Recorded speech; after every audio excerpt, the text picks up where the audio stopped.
घेतल्याशिवाय राहत नाही. अरे घेतल्याशिवाय राहत नाही.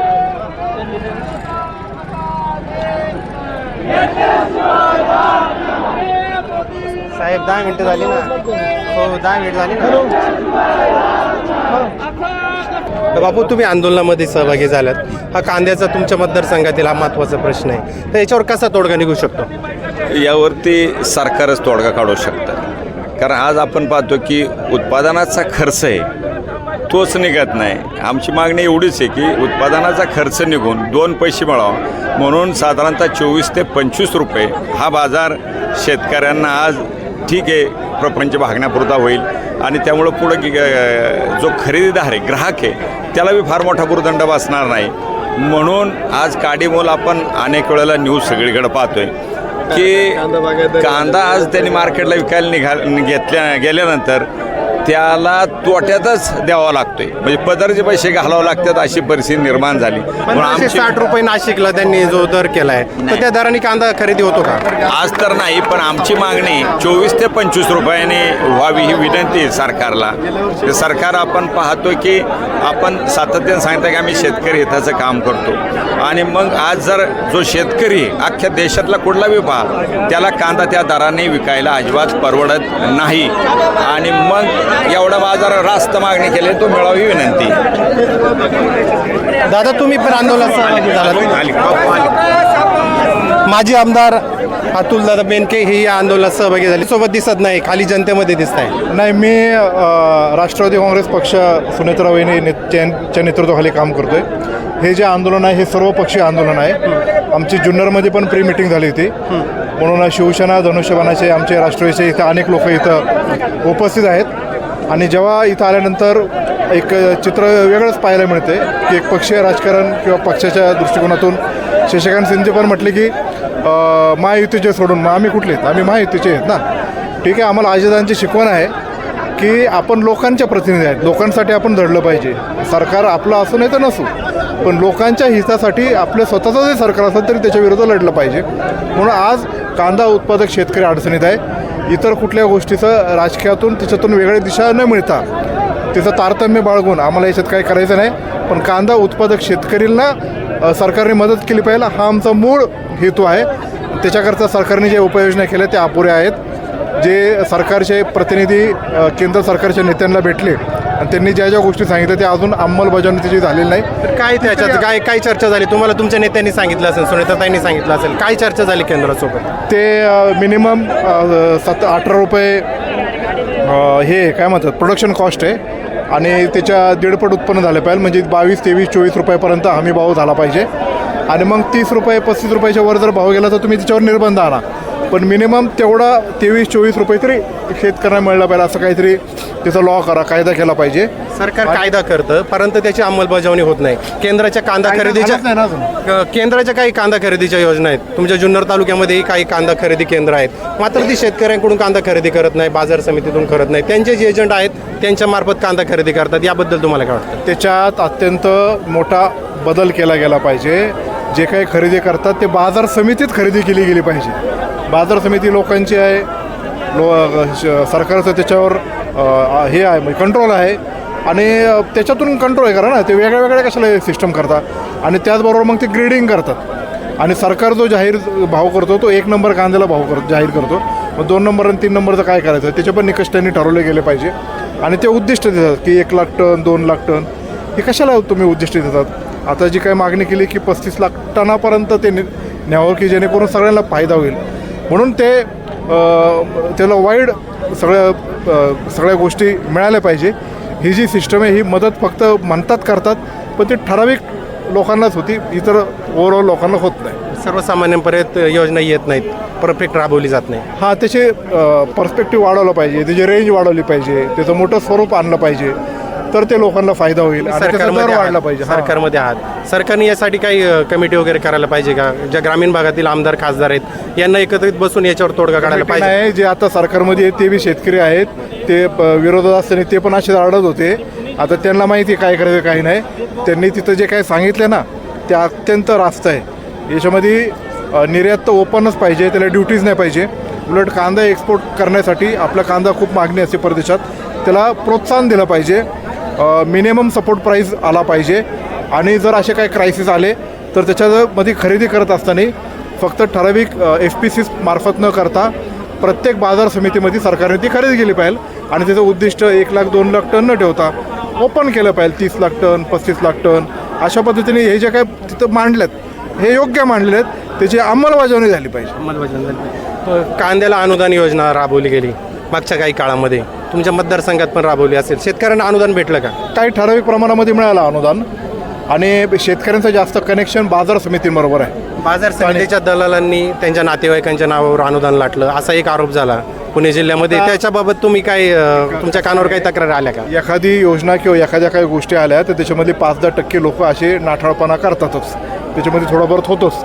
पण तरीसुद्धा त्याच्यावर बारकाईने लक्ष देऊन ते अनुदानाचं स्वरूप अजून वाढवून त्याच्या जाचक कमी करून सर्वसामान्य शेतकरी हा केंद्रबिंदू मानून त्यांच्यापर्यंत ते कसं पोचता येईल, कसं जास्तीत जास्त जाईल याच्यासाठी प्रभावी अंमलबजावणी केली गेली पाहिजे. मग आज तुम्ही आंदोलनात सहभागी झालात, मात्र तुमचे मित्र या विभागाचे खासदार डॉक्टर अमोल कोल्हे या आंदोलनात दिसत नाहीत. नाही, ते आता राष्ट्रवादी काँग्रेस पक्ष शरदचंद्र पवार पक्षाचे आहेत. हा प्रश्न जर तुम्ही रोहितदादांना देवदत्त निकमांना विचारला तर बरं होईल. पण तुम्ही जिल्हा परिषदला एकत्रित मतं मागितली होती ना? अहो, एकत्रित मतं मागितली होती, आम्हाला एकत्रितच राहायचं आहे. पण त्याच्यानंतर पक्षाचे काय काय गोष्टी बघतात ते काय आमच्या हातात सगळे असं नाही आहे. आता वहिनींच्या नेतृत्वाखाली आम्ही काम करतो आहे आणि काम करत असताना सर्वपक्षीय आंदोलन जेव्हा इथं आहे तेव्हा ते आंदोलनामध्ये आले का नाही याचं मला कारण माहीत नाही, त्याचा माझा संपर्क झाला नाही. पण त्यांच्या पक्षाचे अनेक नेते मंडळी आहेत, माझ्यापेक्षा ते अधिक चांगलं सांगतील असं मला म्हणायचं. तुम्ही काय त्यांना काय सांगाल आमच्या माध्यमातून? नाही, मी काय नाही सांगणार. ते मोठे माणसं आहेत, ते खासदार आहेत, उलट ते मला भरपूर मदत करत असतील. मी त्यांना सांगण्या इतका किंवा सल्ला देण्या इतका मोठा नाही. पण शेतकरी नाराजी व्यक्त करत आहेत त्यांच्या कामाबाबत. आता ते नाराजी व्यक्त त्याला मी काय करणार ना. तुम्ही नाराज नाही त्यांच्या कामावर? कोणावर? खासदार अमोल कोल्हे यांच्या कामावर? नाही, आमच्या जुन्नर तालुक्याच्या पुरतं आम्हाला खासदार साहेबांचं केंद्र सरकारकडून जे जे योजना आणायच्या असतील किंवा जे जे पार्लमेंटमध्ये मांडायचं असेल किंवा आम्हाला जिथं विकासाचा निधी असेल किंवा केंद्र सरकारकडून आरोग्याच्या दृष्टिकोनातून योजना ज्या लोकांपर्यंत पोहोचवायची असेल त्यांचं ऑफिस त्यांच्याबरोबर आम्ही कोऑर्डिनेशन ठेवून, आमचा पक्ष वेगळा वेगळा आहे पण तरी कोऑर्डिनेशन ठेवून ते प्रभावीपणे मदत करतात. मधल्या काळामध्ये अवकाळी पाऊस झाला तेव्हा शेतकऱ्यांचं मोठ्या प्रमाणात नुकसान झालं. त्या नुकसानीत लोकप्रतिनिधी बांधावर गेलं पाहिजे, तुम्ही पण शेतकऱ्यांच्या बांधावर दिसले, परंतु खासदार दिसत नाहीत, त्यामुळे लोकांमध्ये थोडी नाराजीची भावना आहे. अहो आहे, पण आता त्याच्यावर मी भाष्य करण्यापेक्षा तुम्ही खासदार साहेबांना विचारा ना.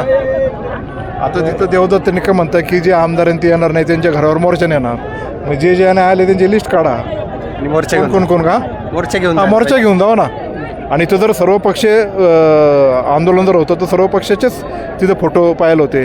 देवदत्ताने मी गेले 8 दिवस बोलतोय, आमची मिटिंग झाली जुन्नरमध्ये, तिथं आमचं सगळं ठरलं होतं. मग त्यांनी पण असं नव्हतं करायला पाहिजे असं मला वाटतं. राजकारण होते. मग आता काय चाललंय? हे कांदा आंदोलन सुरू आहे, तर महाविकास आघाडीचे नेते त्या बाजूला आहेत, तर त्यांच्या सर्वसामान्य जनतेमध्ये माजी आमदार अतुल बेनके जनतेसोबत आहेत, ते आपल्या भावना व्यक्त करत आहेत. मात्र त्यांनी खासदार डॉक्टर अमोल कोल्हे यांच्या कामाबाबत जुन्नरमध्ये त्यांना अमोल कोल्हेंची मदत होती असं सांगितलेलं आहे. मात्र आंबेगावच्या शेतकऱ्यांमध्ये किंवा जुन्नरच्या ग्रामीण भागातील शेतकऱ्यांमध्ये डॉक्टर अमोल कोल्हे या आंदोलनाला का आले नाही असा एक प्रश्न आहे. त्याबाबत अजून आपण काही नागरिकांशी बोलण्याचा प्रयत्न करू. काय वाटतं तुम्हाला आंदोलनाबाबत? आंदोलनात अधिक शेतकऱ्यांनी उतरणं अपेक्षित होतं, परंतु आपल्या शेतकरी एकजुटीचा किंबहुना थोड्याशा आपल्या एकमेकांवरती विश्वास नसलेल्याचा सरकार फायदा घेत आहे. किंबहुना आपण एकजूट दाखवली तर हे आंदोलन नक्की यशस्वी होईल. जसं नाशिकला आंदोलन झालं आणि तिथे कांद्याला अधिकचा भाव भेटला. आत्ताही मी रोहितदादा पवारांशी बोललो, ते बोलले हाच निर्णय पूर्ण महाराष्ट्रात लागू होईल, परंतु आपला निश्चय असा आहे की आपल्याला अनुदान तर भेटलंच पाहिजे आणि हमी भावही भेटला पाहिजे. त्याच्यामुळे ह्या आंदोलनाचा बऱ्याच अंशी चांगला परिणाम होईल असं वाटतंय. तुम्ही कुठून आलात? मी जुन्नर शिवजन्मभूमी. खासदार डॉक्टर अमोल कोल्हे दिसत नाहीत त्या आंदोलनामध्ये. त्यांचं नाही सांगता यायचं, परंतु तालुक्याचे आमदार शरददादा सोनवणे हाच प्रश्न घेऊन आज कॅबिनेटच्या इथे उपस्थित आहेत. माझे आमदार दिसत आहेत. माझे आमदार आता कॅबिनेटला शरददादा गेल्यामुळे त्यांना एका माणसाला 2 ठिकाणी उपलब्ध. अमोल कोल्ह्यांचं काय घेऊन बसतात, सगळे आले त्यांच्या पक्षाचे प्रदेशाध्यक्ष आलेले आहेत, रोहितदादा आलेले आहेत, सगळे आलेत आणि पवार साहेबांनी पहिल्यापासून कांद्याचा प्रश्न हातात घेतलेला नाही, नाही, आहे हा आणि सर्व त्यांनी पक्ष ज्या आहे. ज्या वेळेला कांद्याचा प्रश्न हातात घेतला त्यावेळेला न्याय मिळाल्याशिवाय राहिलाच नाही, न्यायच मिळालेला आहे आणि आता सुद्धा या आंदोलनाचं फलित चांगलं होणार आहे आणि भाव वाढणार आहेत. नाही, हा सर्व पक्षी आहे, कोण आलो कोण नाही गेले माऊली काय राजकारण सुरू आहे का आंदोलनात काय? नाही नाही 2-3 गोष्टी आहेत. शेवटी इथला पक्ष हा शेतकरी पक्ष आहे. कांद्याला बाजारभाव मिळाला पाहिजे, हमीभाव मिळाला पाहिजे, यासाठी सगळ्यांनी आंदोलनात सहभाग घेतला. माझ्या दृष्टीनं ती पॉझिटिव्ह बाजू आहे, सकारात्मक बाजू आहे. काँग्रेसची लोकं आहेत, राष्ट्रवादीचे आहेत, शिवसेनेचे आहेत, दोन्ही शिवसेनेची लोकं आहेत. त्यामुळे मला वाटतं याच्यात काय राजकारणाचा विषय नाही. शेवटी हा प्रश्न शेतकऱ्याच्या जीवाचा आहे, जीवाभावाचा आहे आणि 2 रुपये शेतकऱ्याला मिळावेत यासाठी हा प्रश्न आहे. तुम्ही बाजार समितीमध्ये काम करताय, कशा पद्धतीची परिस्थिती 2-3 शेतकऱ्याची? गोष्टी, बाजार समिती किंवा बाजार समितीच्या संचालकाच्या सभापतीच्या काही हातात नाही. पण तुम्हाला तिथं व्यथा ऐकायला भेटतात ना लोकांच्या? व्यथा 100% आम्ही ऐकतो. 2-3 गोष्टी, बाजार समिती ही मध्यस्थ म्हणून काम करते. कांदा तुमचा आहे, बाजार समितीच्या आवारात येऊन विकायचा, त्याचे पैसे मिळून द्यायची जबाबदारी बाजार समितीची. पण हा जो धोरणात्मक निर्णय हे पॉलिसी मॅटर आहे. खरं तर सरकारने आदरणीय मुख्यमंत्री फडणवीस साहेब बोलले होते की निवडणुकीच्या अगोदर त्यांचं बोलणं होतं 23.5 का 24.5 रुपये कांद्याला बाजारभाव देऊ. आमचं साधं म्हणणं आहे, आम्हाला 30 रुपये 35 रुपये नको. लोक भावनेच्या भारी जाऊन बोलतात, पण किमान तुम्ही जे बोललात साहेब, आमच्यात असं म्हणतात की पहिली वाचा जाते नंतर माणूस मरतो.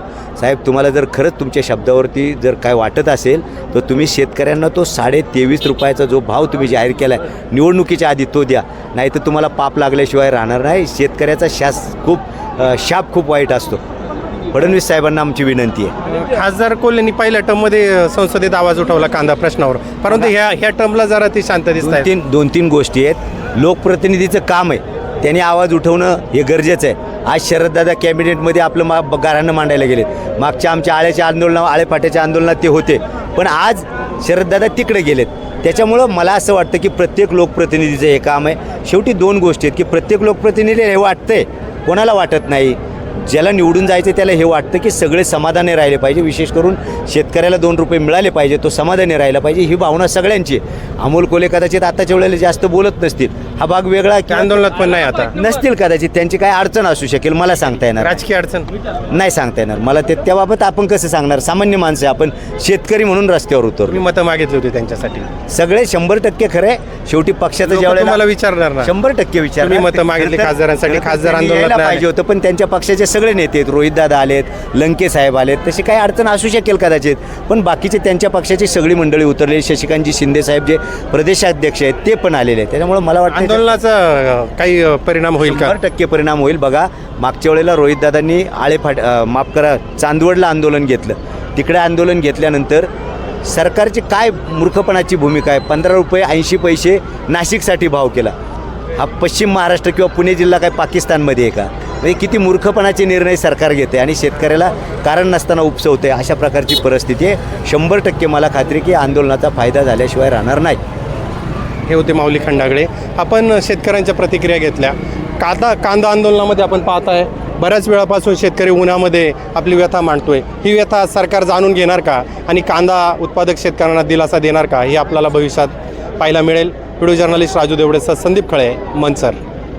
फेसबुकला आमचे पेज लाईक करा आणि आमचा युट्यूब चॅनेल सबस्क्राईब करा. वास्तव मराठी.